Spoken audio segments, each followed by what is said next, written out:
নমস্কার বন্ধুরা, শিলা feel cooking ক্লাসে সবাইকে অনেক অনেক স্বাগত। আজকে আমরা রেসিপি ভোগের বাঁধাকপি তরকারি, নিরামিষ তরকারি।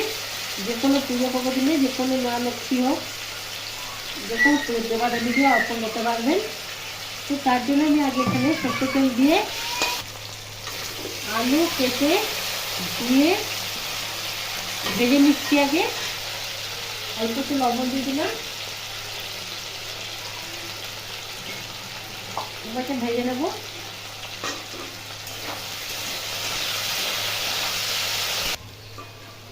আলু এখানে ভাজা হয়ে গেছে, তুলে দেবো। ওই তেলে দিয়ে দেবো গোটা জিরে, আর দেবো অল্প একটু হিং। এরপর দেবো এখানে আদা, এখানে আমি বেটে রেখেছিলাম, দিয়ে দিলাম আদা। 2 সেকেন্ড পরে এটা ভালো ভাজা হয়ে গেলে দিয়ে দেবো এতে বাঁধাকপি। একটা ছোট বাঁধাকপিকে কেটে ধুয়ে কুচি করে দিয়ে দিয়ে দিলাম তেলের মধ্যে।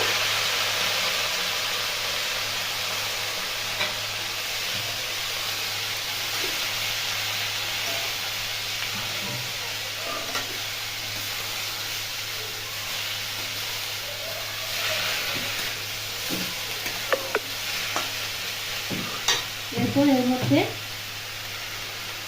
দিলাম নুন,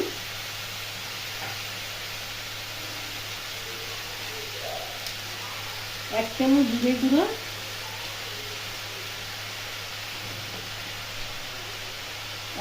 হাফ চামচ ধনের গুঁড়ো, লঙ্কার গুঁড়ো হাফ চামচ, হাফ চামচ চিনি। যে কোনো নিরামিষ রান্নাতে চিনি দিলে বেশি বেশি লাগে, খেতে ভালো লাগে, তাই জন্য এখানে চিনি।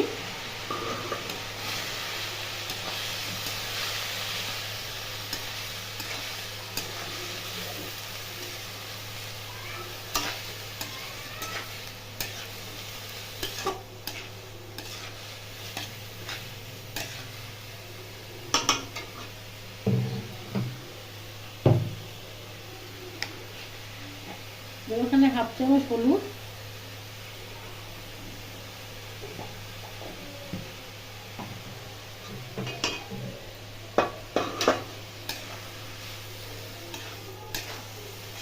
এটা আমি জল দেবো না, এই বাঁধাকপি থেকে যে জলটা বেরোবে ওই জলেতেই বাঁধাকপি সেদ্ধ হয়ে যাবে।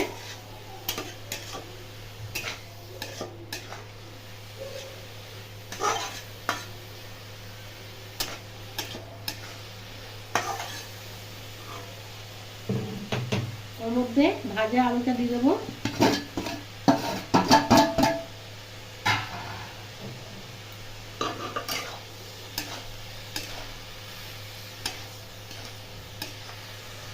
এবারটা চাপা দিয়ে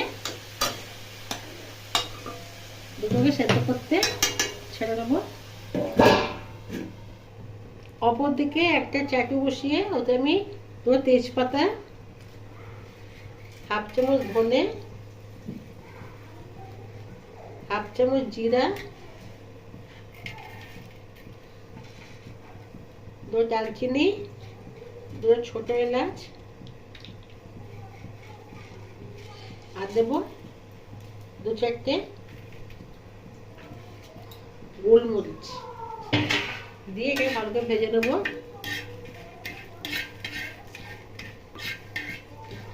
যে কোনো নিরামিষ রান্নাতেই ভাজা মশলা দিলে স্বাদ দ্বিগুণ হয়ে যায়।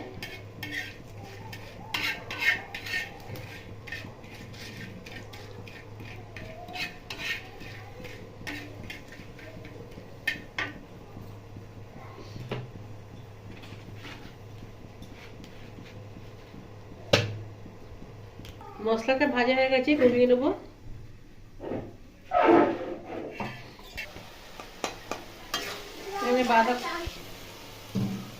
এরপর যে ভাজা মশলাটা গুলিয়েছিলাম দিয়ে দেবো। এখানে কোনো গরম মশলা ব্যবহার করছি না, এই মশলাকেই ভালো গন্ধ বেরোবে। শেষে অল্প একটু হাফ চামচ ঘি দিয়ে দিলাম।